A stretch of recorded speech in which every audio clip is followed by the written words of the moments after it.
বাস্তবিক আলোচনায় আপনাদেরকে আবারও জানাই স্বাগত। আজকে আমরা যে বিষয়টা নিয়ে আলোচনা করব অত্যন্ত গুরুত্বপূর্ণ এবং মূল্যবান একটা বিষয়। আমাদের এই দর্শক বন্ধু আমাদেরকে আলোচনা করতে বলছেন যে বর্তমানে মানুষের আত্মার শান্তি নেই কেন, অর্থাৎ বলতে চাইছেন যে বর্তমানে মানুষের চিত্তে সুখ নেই কেন, চিত্ত অর্থাৎ আত্মায় সুখ নেই কেন। মানুষের কাছে অঢেল গাড়ি বাড়ি সম্পত্তি সবকিছু আছে, কিন্তু চিত্তে সুখ নেই। তার বিষয়টা নিয়ে আজকে আমরা খোলাখুলিভাবে বাস্তবিকতার ভিত্তিতে আলোচনা করব। আপনাদেরকে সবাইকে জানাই দেববার্তায় স্বাগত। তো প্রথমত যে বিষয়টা যে মানুষের মধ্যে এই যে কিছু করে আকাঙ্ক্ষা, যে অনেক মানুষকে আমরা দেখি যে আমাদের জন্য ধরুন আমাদের সামাজিকতার ক্ষেত্রে পারিপার্শ্বিক বিষয়ে আমরা লক্ষ্য করেছি যে মানুষের জন্য কিছু করে প্রত্যাশা, যে কিছু করলাম আমি ওর জন্য আজকে এটা করলাম, ও কালকে আমার জন্য এটা করবে। এই যে মানুষের যতদিন এই আশা উচ্চাকাঙ্ক্ষা এবং প্রত্যাশা থাকবে ততদিন মানুষের কিন্তু চিত্তে সুখ থাকবে না। চিত্তে সুখ অর্থাৎ শান্তি নষ্ট করার প্রধান কারণ হলো কিন্তু অপরের কাছ থেকে কিছু পাওয়ার চেষ্টা, পাওয়ার আশা।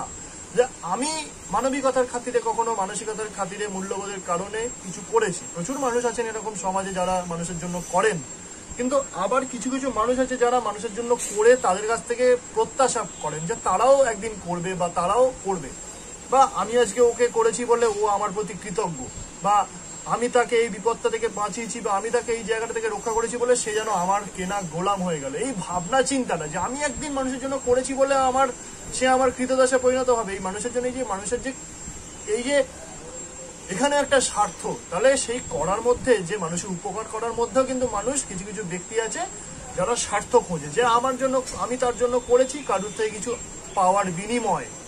বাড়ির বউ রান্না করেছে, সবাই খেয়ে কখন প্রশংসা করবে, প্রশংসা না করলো না, বাড়ির বউ বলছে যে আমার তো রান্না বান্নার কোনো গুরুত্বই নেই, কেউ খেয়ে প্রশংসাই করে না, কেউ কিছুই বলেই না।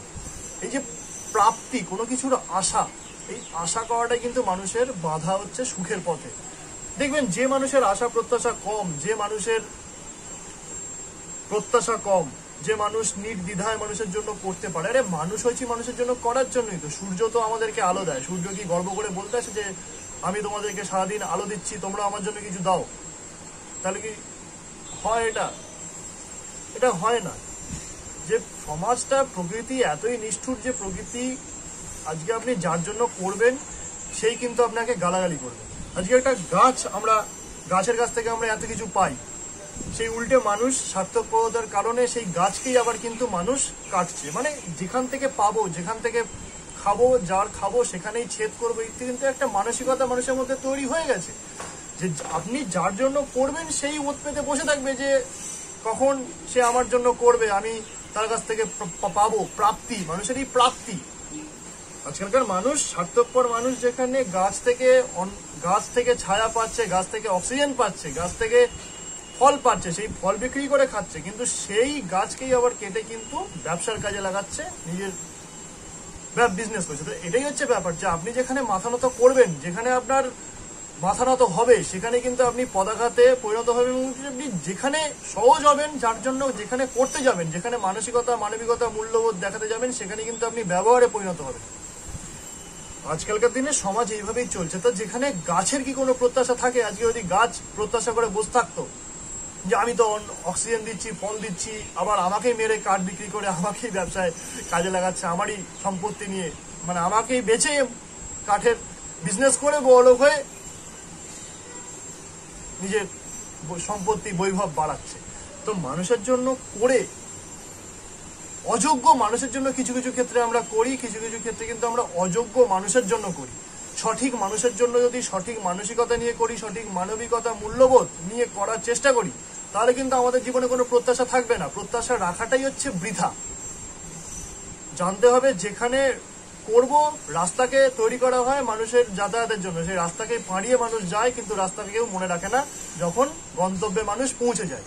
তো এটাই হচ্ছে সমাজের নিয়ম, এটা হচ্ছে প্রকৃতির নিয়ম। কার কাছ থেকে আমরা আশা করবো? যেখানে আমাদের নিজের এই সাধের দেহটা, নিজের আত্মাটাকে এত যত্ন করে আমরা রাখি, আত্মাটাকে এত যত্ন করে, এই আত্মার পেছনে এত সুখ শান্তির পেছনে আমরা খুঁজছি, এই শরীরটাকে এত যত্ন করছি, শরীরটার জন্য এত কিছু ফেসিয়াল, পার্লার, টাকা পয়সা, খাদ্য সবকিছু দিয়ে এই শরীরটাকে তৈরি করছে। এই শরীরটাই তো একদিন ছেড়ে চলে যাবে।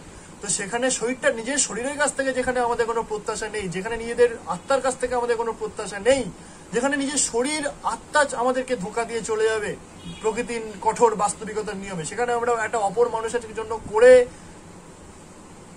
আশা রাখবো? আমরা কি নিজের আত্মাকে যে সন্তুষ্টি করার চেষ্টা, এত মারামারি, খুনোখুনি, এত কিছু, সবকিছু কিসের জন্য? নিজের আত্মাকে সন্তুষ্টি করার জন্য। এই আত্মা সন্তুষ্টি করে আমরা কি আত্মাকে ধরে রাখতে পারি? আত্মাকে, যেখানে নিজের শরীরকে ধরে রাখতে পারি না, যেখানে নিজের আত্মাকে ধরে রাখতে পারি না, সেখানে অপর একটা মানুষের জন্য করে আমরা কি করে অপর একটা মানুষকে ভাববো যে আমি আজকে তার জন্য করেছি, সে একদিন আমার জন্য করবে? হ্যাঁ, সে যদি প্রকৃত যোগ্য মানুষ হয়, সুনাগরিক হয়, সুসামাজিকতা সম্পন্ন, সুমূল্যবোধ সম্পন্ন একজন মানুষ, চরিত্রবান মানুষ হয়, তাহলে নিশ্চয়ই সে আপনার দান দেবে।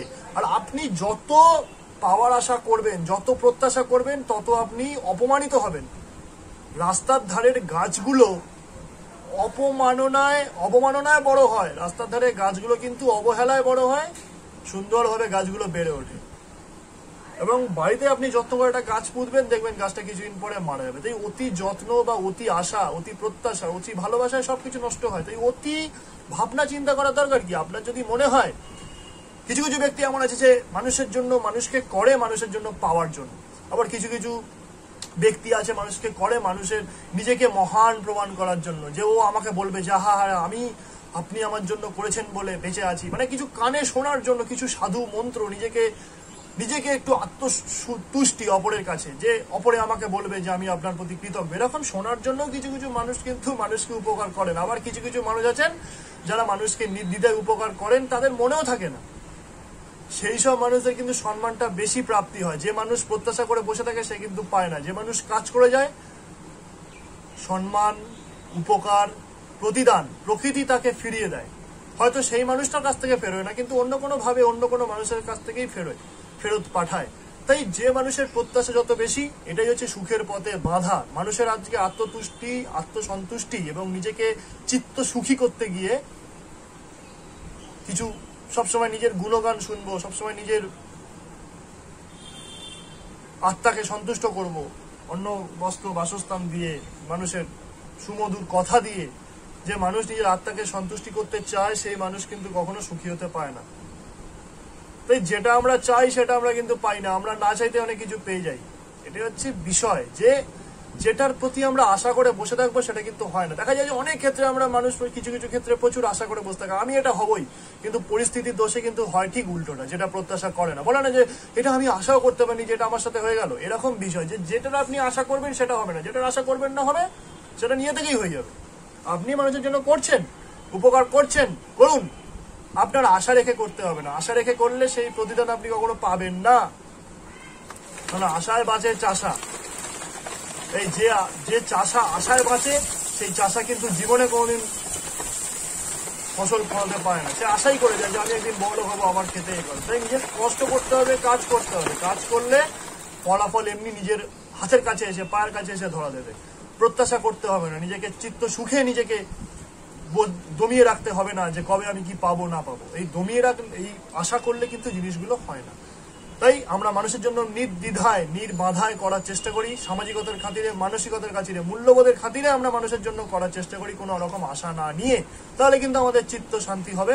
না হলে কিন্তু এই প্রত্যাশা করতে গেলে জীবন কোনোদিন আশা পূরণ হবে না, এবং নিজের সুখের সংসারও কিন্তু ধ্বংস হয়ে যেতে পারে। পরবর্তী ক্ষেত্রে আবারও ফিরে আসছি, আমরা সবাই সামাজিকতার জন্য, মানবিকতার জন্য কাজ করি, প্রত্যাশা রেখে নয়।